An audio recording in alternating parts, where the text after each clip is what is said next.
The duck ಏನ್ ಬಂದಿದೆ? King of cup ಬಂದಿದೆ. ನಮ್ಮ ಲವ್ ಲೈಫಿನ ವಿಚಾರದಲ್ಲಿ ಬ್ಯಾಲೆನ್ಸ್ ಅನ್ನ ಮಾಡಬೇಕು ಅನ್ನುವಂತಹ ಆಲೋಚನೆಯಲ್ಲಿರುವಂತಹದ್ದು ನಿಮಗೆ ರೆಪ್ರೆಸೆಂಟ್ ಆಗ್ತಾ ಇದೆ. ಎಮೋಷನಲ್ ಆಗಿ ನೀವು ತುಂಬಾ ಯೋಚನೆಯನ್ನ ಮಾಡ್ತಾ ಇರುವಂತಹದ್ದು, ಒಂದು ಬ್ಯಾಲೆನ್ಸ್ ಇರಬೇಕು, ಒಂದು ರೀತಿಯ ಸ್ಟೇಬಲ್ ಆಗಿರ್ಬೇಕು ನನ್ನ ಲವ್ ಲೈಫು ಅನ್ನುವಂತಹ ಆಲೋಚನೆಯನ್ನ ಮಾಡ್ತಾ ಇರುವಂತಹದ್ದು ರೆಪ್ರೆಸೆಂಟ್ ಆಗ್ತಾ ಇದೆ. ರೀಡಿಂಗ್ ಅನ್ನ ಶುರು ಮಾಡೋಣವಾ? ಓಕೆ. ಇನ್ ಪಾಸ್ಟ್ ಅಲ್ಲಿ ನಾನು ಇವಾಗ ರೀಡಿಂಗ್ ಅನ್ನ ತಗೋತಾ ಇರೋದು ಯಾವ್ದು ಗೊತ್ತಾ? ಸೊ ಪಾಸ್ಟ್ ನ ಬಗ್ಗೆ ಮತ್ತೆ ನಿಮ್ಮ ಲವ್ ಲೈಫಿನ ಪಾಸ್ಟ್ ನ ಬಗ್ಗೆ, ಅಟ್ ಪ್ರೆಸೆಂಟಿನ ಬಗ್ಗೆ, ಹಾಗೇನೆ ಇಮಿಡಿಯೇಟ್ ಫ್ಯೂಚರಿನ ಬಗ್ಗೆ ನಾನು ರೀಡಿಂಗ್ ಅನ್ನ ತಗೋತಾ ಇರೋದು. ಓಕೆನಾ? So bottom of the duck ಅಲ್ಲಿ ಏನಿತ್ತು? So bottom of the duck ನಿಮ್ಗೆ ಏನ್ ಬಂದಿತ್ತು? ಭಾವನಾತ್ಮಕವಾಗಿ ಯೋಚನೆ ಮಾಡುವಂತಹದ್ದು, ಒಂದು ರೀತಿಯ ಸ್ಟೇಬಲ್ ಆಗಿ ಇರಬೇಕು, ಬ್ಯಾಲೆನ್ಸ್ ಅನ್ನ ಮಾಡಬೇಕು ನಮ್ಮ ಲವ್ ಲೈಫಿನಲ್ಲಿ ಅನ್ನುವಂತಹ ಆಲೋಚನೆಯನ್ನ ಮಾಡ್ತಾ ಇರುವಂತಹದ್ದು ಕಿಂಗ್ ಆಫ್ ಕಪ್ಸ್ ನಿಮ್ಮ ಬಾಟಮ್ ಆಫ್ ದ ಡಕ್ ಅಲ್ಲಿ ಬಂದಿತ್ತು. ಅಂದ್ರೆ ನಿಮ್ಮ ಪಾಸ್ಟ್ ನಲ್ಲಿ ಏನಾಗಿತ್ತು?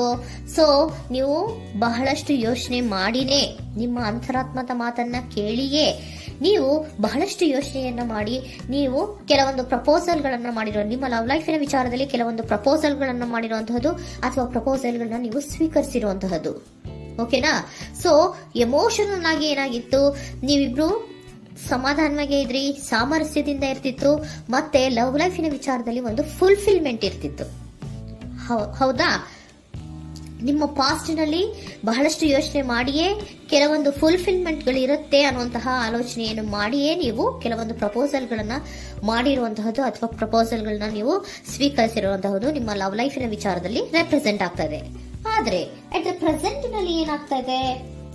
ಅಟ್ ದ ಪ್ರೆಸೆಂಟ್ ನಲ್ಲಿ ನೀವ್ ಯಾಕೋ ಆಲೋಚನೆಯನ್ನ ಮಾಡ್ತಾ ಇರುವಂತಹದ್ದು ರೆಪ್ರೆಸೆಂಟ್ ಆಗ್ತಾ ಇದೆ ನಿಮ್ಮ ಲವ್ ಲೈಫಿನ ವಿಚಾರವಾಗಿ.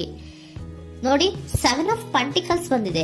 ಸೊ 7 ಆಫ್ ಪೆಂಟಿಕಲ್ಸ್ ಏನನ್ನ ರೆಪ್ರೆಸೆಂಟ್ ಮಾಡುತ್ತೆ? ಪೀರಿಯಡ್ ಆಫ್ ಕಾಂಟೆಂಪ್ಲೇಷನ್, ಏನೋ ಒಂದು ಯೋಚನೆಯನ್ನ ಮಾಡ್ತಾ ಇರುವಂತಹದ್ದು ನಿಮಗೆ ರೆಪ್ರೆಸೆಂಟ್ ಆಗ್ತಾ ಇದೆ. ಯಾಕೋ ನನ್ನ ಲವ್ ಲೈಫಿನಲ್ಲಿ ಮುಂದೆ ಮುಂದೆ ಹೋಗ್ತಾ ಇಲ್ವಲ್ಲ, ಏನಿದು ಇಷ್ಟು ಸ್ಲೋ ಪ್ರೋಗ್ರೆಸ್ ಅಲ್ಲ ಅನ್ನುವಂತಹ ಆಲೋಚನೆಯನ್ನ ನೀವು ಮಾಡ್ತಾ ಇರುವಂತಹದ್ದು ರೆಪ್ರೆಸೆಂಟ್ ಆಗ್ತಾ ಇದೆ. ಲಾಂಗ್ ಟರ್ಮಿನ ವ್ಯೂಸಿನ ಬಗ್ಗೆ ನೀವು ಹೆಚ್ಚು ಗಮನವನ್ನ ಕೊಡ್ತಾ ಇದ್ದೀರಾ. ಸೊ ನಮ್ಮ ಲವ್ ಲೈಫ್ ಏನೋದು ಲಾಂಗ್ ಟರ್ಮಿನಲ್ಲಿ ಕೂಡ ನಮಗೆ ಚೆನ್ನಾಗಿರ್ಬೇಕು. ಆದ್ರೆ ಯಾಕೆ ಏನೋ ಒಂದು ರೀತಿಯ ಪ್ರೋಗ್ರೆಸ್ಸೇ ಇಲ್ವಲ್ಲ ಲವ್ ಲೈಫಿನಲ್ಲಿ, ಒಂದು ರೀತಿಯ ಖುಷಿ, ಸಂತೋಷ, ಸಮಾಧಾನ ಯಾಕಿಲ್ಲ ಅನ್ನುವಂತಹ ಆಲೋಚನೆಯನ್ನ ಮಾಡ್ತಾ ಇರುವಂತಹದ್ದು ಅಟ್ ಪ್ರೆಸೆಂಟ್ ಅಲ್ಲಿ ರೆಪ್ರೆಸೆಂಟ್ ಆಗ್ತಾ ಇದೆ. ಯಾಕೆ ಹಾಗೆ ರೆಪ್ರೆಸೆಂಟ್ ಆಗ್ತಾ ಇದೆ ಅಂದ್ರೆ ನೋಡಿ, devil card and 8 of cups. Devil card ಯಾಕೆ ರೆಪ್ರೆಸೆಂಟ್ ಆಗಿದೆ? ಅಡಿಕ್ಷನ್. ನೀವು ಅವ್ರನ್ನ ತುಂಬಾ ಅಡಿಕ್ಟ್ ಆಗ್ಬಿಟ್ಟಿದ್ದೀರಾ, ಅಂದ್ರೆ ಅವ್ರನ್ನ ತುಂಬಾ ಹಚ್ಕೊಂಡ್ಬಿಟ್ಟಿದ್ದೀರಾ, ನಿಮಗೆ ಅವ್ರನ್ನ ಬಿಟ್ಟಿರಕ್ ಆಗೋದಿಲ್ಲ. ಸೊ ನೀವು ಅವರಿಗೆ ಅವಲಂಬನೆ ಆಗಿರುವಂತಹದ್ದು, ನಿಮ್ಮ ಲವ್ ಲೈಫಿನ ವಿಚಾರದಲ್ಲಿ ನಿಮ್ಮ ಪರ್ಸನ್ಗೆ ನೀವು ತುಂಬಾ ಅಡಿಕ್ಟ್ ಆಗಿರುವಂತಹದ್ದು, ತುಂಬಾ ಪ್ರೀತಿಸುವಂತಹದ್ದು, ಒಂದು ನಿಮಿಷನೂ ಕೂಡ ಬಿಟ್ಟಿರೋದಿಲ್ವೇನೋ ಅನ್ನುವಂತಹ ರೀತಿಯಲ್ಲಿ ನೀವು ತುಂಬಾ ಅಡಿಕ್ಟ್ ಆಗಿರುವಂತಹದ್ದು ರೆಪ್ರೆಸೆಂಟ್ ಆಗ್ತಾ ಇದೆ. ಸೊ ಆ ಕಾರಣವಾಗಿಯೇ ನೀವು ಯೋಚನೆಯನ್ನ ಮಾಡ್ತಾ ಇದ್ದೀರಾ.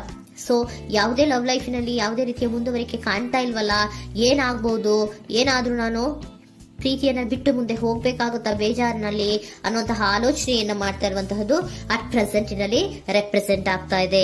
ಯಾಕಂದ್ರೆ ಯಾವುದೇ ರೀತಿಯ ಮುಂದುವರಿಕೆಗಳು ಇಲ್ಲ. ಸೊ ನಿಮ್ಮಲ್ಲಿ ಏನಿದೆ? ಕೆಲವೊಂದು ರೀತಿಯ ಸ್ಟಾಗ್ನೇಷನ್ ಅಲ್ಲಿ ಇದೆ, ಅಸಮಾಧಾನಗಳಿದೆ, ಭಿನ್ನಾಭಿಪ್ರಾಯಗಳಿದೆ. ಯಾವುದೇ ರೀತಿಯ ಲವ್ ಲೈಫಿನಲ್ಲಿ ಒಂದು ರೀತಿಯ ಖುಷಿ ಅನ್ನೋದು ಅಟ್ ಪ್ರೆಸೆಂಟ್ ಅಲ್ಲಿ ನಿಮ್ಗೆ ಕಾಣ್ತಾ ಇಲ್ಲ. ಆದ್ರೆ ಯೋಚನೆ ಅಂತೂ ಮಾಡ್ತಾ ಇದ್ದೀರಾ. ಅಡಿಕ್ಷನ್ಸ್ ಇದೆ ಅಲ್ವಾ? So devil card represented by addictions ಅನ್ನ ರೆಪ್ರೆಸೆಂಟ್ ಮಾಡೋದ್ರಿಂದ ಅಟ್ ಪ್ರೆಸೆಂಟಿನಲ್ಲಿ ನೀವ್ ಯಾಕೋ ಲವ್ ಲೈಫಿನ ವಿಚಾರದಲ್ಲಿ ಸಮಾಧಾನದಿಂದ ಇರುವಂತಹದ್ದೇನು ರೆಪ್ರೆಸೆಂಟ್ ಆಗ್ತಾ ಇಲ್ಲ. ಸೊ ಏನಾಗುತ್ತೋ, ಇದು ಹಿಂಗೆ ಆಗ್ತಾ ಇದ್ರೆ ಏನಾಗುತ್ತೋ, ಇದೇನು ವಿತ್ಡ್ರಾ ಆಗ್ಬಿಡುತ್ತಾ, ನನ್ನನ್ನು ಬಿಟ್ಬಿಡ್ತಾರ ಅನ್ನುವಂತಹ ಆಲೋಚನೆಯನ್ನ ಕೂಡ ಕೆಲವೊಬ್ರು ಮಾಡ್ತಾ ಇರುವಂತಹದ್ದು ರೆಪ್ರೆಸೆಂಟ್ ಆಗ್ತಾ ಇದೆ. Next, in the near future ಅಲ್ಲಿ ಏನು? ಇನ್ ದ ನಿಯರ್ ಫ್ಯೂಚರ್ ಅಲ್ಲಿ ಅಥವಾ ಇಮಿಡಿಯೇಟ್ ಫ್ಯೂಚರ್, ಇದು 1 ಮಂತಿನ ರೀಡಿಂಗ್ ಅಷ್ಟೇ, ಇನ್ನು ಲೈಫ್ ಲಾಂಗಿನ ರೀಡಿಂಗ್ ಅಲ್ಲ. ಓಕೆನಾ? ಜಸ್ಟ್ 1 ಮಂತಿನ ರೀಡಿಂಗ್ ಅಷ್ಟೇ. ನೆಕ್ಸ್ಟ್ ಬಂದಿರುವಂತಹದ್ದು ಯಾವುದು? 8 ಆಫ್ ಪೆಂಟಿಕಲ್ಸ್ ಬಂದಿದೆ. ಸೊ 8 ಆಫ್ ಪೆಂಟಿಕಲ್ಸ್ ಏನ್ ಮಾಡ್ಬೇಕಿತ್ತು? ನೀವು ಈ ಅಡಿಕ್ಷನ್ಸ್ ಅನ್ನ ಬಿಟ್ಟು, ಯೋಚನೆಯನ್ನ ಬಿಟ್ಟು, ಏನಕ್ಕೆ ಅಸಮಾಧಾನ ಆಗ್ತಾ ಇದೆ ಅನ್ನೋದನ್ನೆಲ್ಲ ಬಿಟ್ಬಿಟ್ಟು ನೀವು ಫೋಕಸ್ ಅನ್ನ ಮಾಡುವಂತಹದ್ದು ರೆಪ್ರೆಸೆಂಟ್ ಆಗ್ತಾ ಇದೆ. ಸೊ ಏನ್ ಫೋಕಸ್ ಮಾಡುವಂತಹದ್ದು? ಏನಾಗಿದೆ ನನ್ನ ಲವ್ ಲೈಫಿನ ವಿಚಾರದಲ್ಲಿ? ಎಲ್ಲ ಚೆನ್ನಾಗೇ ಇತ್ತಲ್ಲ ನೋಡಿ, ಪಾಸ್ಟಿನಲ್ಲಿ ನಿಮಗೆ ಚೆನ್ನಾಗೇ ಇತ್ತಲ್ಲ, ಯೋಚನೆ ಮಾಡಿನೇ ತಾನೇ ನೀವು ಲವ್ ಲೈಫಿನಲ್ಲಿ ಪ್ರಪೋಸಲ್ಗಳನ್ನ ಸ್ವೀಕರಿಸಿದ್ದು, ಮತ್ತೆ ಅಲ್ಲಿ ಫುಲ್ಫಿಲ್ಮೆಂಟ್ ಇರುತ್ತೆ ಅಂತ ತಾನೇ ನೀವು ಸಮಾಧಾನವಾಗಿ ಪ್ರಪೋಸಲ್ಗಳನ್ನ ಸ್ವೀಕಾರ ಮಾಡಿದ್ದು. ಆದ್ರೆ ಅಟ್ ಪ್ರೆಸೆಂಟಿನಲ್ಲಿ ಕೆಲವೊಂದು ರೀತಿಯ ಭಿನ್ನಾಭಿಪ್ರಾಯಗಳು, ಕೆಲವೊಂದು ರೀತಿಯ ಅಡಿಕ್ಷನ್ಗಳು, ಕೆಲವೊಂದು ರೀತಿಯ ಯೋಚನೆಯನ್ನು ಮಾಡ್ತಾ ಇರುವಂತಹದ್ದು ರೆಪ್ರೆಸೆಂಟ್ ಆಗ್ತಾ ಇದೆ. ಅಟ್ ಪ್ರೆಸೆಂಟಿನಲ್ಲಿ ನೀವೇನು ಸಮಾಧಾನವಾಗಿ ಲವ್ ಲೈಫಿನಲ್ಲಿ ಇಲ್ಲದೆ ಇರುವಂತಹದ್ದು ರೆಪ್ರೆಸೆಂಟ್ ಆಗ್ತದೆ. ಆದ್ರೆ ಇಮಿಡಿಯೇಟ್ ಫ್ಯೂಚರಿನಲ್ಲಿ ಏನಾಗ್ತಾ ಇದೆ, 8 ಆಫ್ ಪ್ಯಾಂಟಿಕಲ್ಸ್ ಬಂದಿದೆ. ಸೊ 8 ಆಫ್ ಪ್ಯಾಂಟಿಕಲ್ಸ್ ಏನನ್ನ ರೆಪ್ರೆಸೆಂಟ್ ಮಾಡುತ್ತೆ? ಓಕೆ, ನೀವೇನ್ ಮಾಡ್ತಾ ಇದ್ದೀರಾ, ಬಹಳಷ್ಟು ಫೋಕಸ್ ಅನ್ನ ನಿಮ್ಮ ಲವ್ ಲೈಫಿನ ವಿಚಾರದಲ್ಲಿ ಮಾಡ್ತಾ ಇರುವಂತಹದ್ದು. ಏನ್ ಮಾಡ್ಬೇಕು, ಯಾಕಿಷ್ಟು ಭಿನ್ನಾಭಿಪ್ರಾಯಗಳು ಬರ್ತಾ ಇದೆ ಅನ್ನೋದ್ರ ಬಗ್ಗೆ ನೀವು ಯೋಚನೆಯನ್ನ ಮಾಡ್ತಾ ಇರುವಂತಹದ್ದು ರೆಪ್ರೆಸೆಂಟ್ ಆಗ್ತಾ ಇದೆ. ನೋಡಿ, ಅದರ ಬಗ್ಗೆ ಹಾರ್ಡ್ ವರ್ಕ್ ಅನ್ನ, ಲವ್ ಲೈಫಿನ ವಿಚಾರವಾಗಿ ಸ್ವಲ್ಪ ಹಾರ್ಡ್ ವರ್ಕ್ ಅನ್ನ ಮಾಡ್ತಾ ಇರುವಂತಹದ್ದು ರೆಪ್ರೆಸೆಂಟ್ ಆಗ್ತಾ ಇದೆ.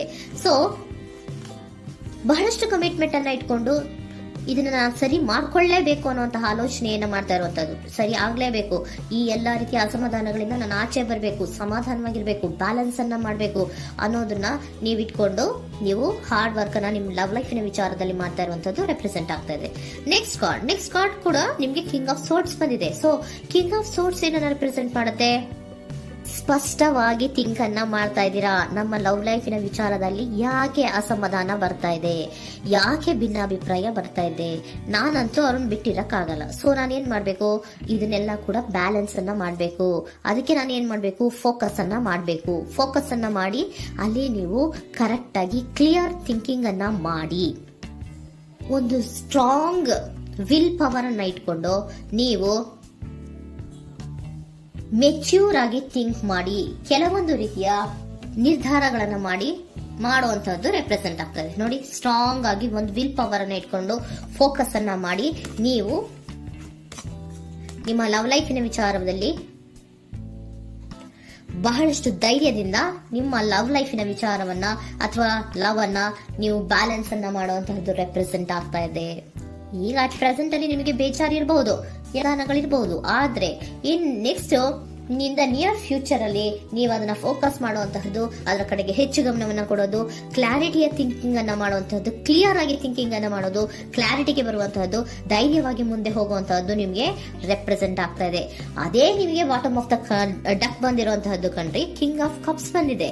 ಸೊ ಕಿಂಗ್ ಆಫ್ ಕಪ್ಸ್ ಏನು, ನೀವು ಭಾವನಾತ್ಮಕವಾಗಿ ಯೋಚನೆ ಮಾಡ್ತಿದ್ದೀರಾ, ನಿಮ್ಮ ಲವ್ ಲೈಫಿನ ವಿಚಾರದಲ್ಲಿ ಒಂದು ಬ್ಯಾಲೆನ್ಸ್ ಅನ್ನು ಮಾಡಬೇಕು ಅನ್ನುವಂತಹ ಆಲೋಚನೆಯನ್ನ ಮಾಡ್ತಾ ಇರುವಂತಹದ್ದು. ಓಕೆನಾ? ಹಾಗಿದ್ರೆ ಏಂಜಲ್ ಗೈಡೆನ್ಸ್ ನಿಮ್ಗೆ ಏನ್ ಕೊಡ್ತಾರೆ ಅನ್ನೋದನ್ನ ನೋಡೋಣ. Okay, B assertive, very good, trust.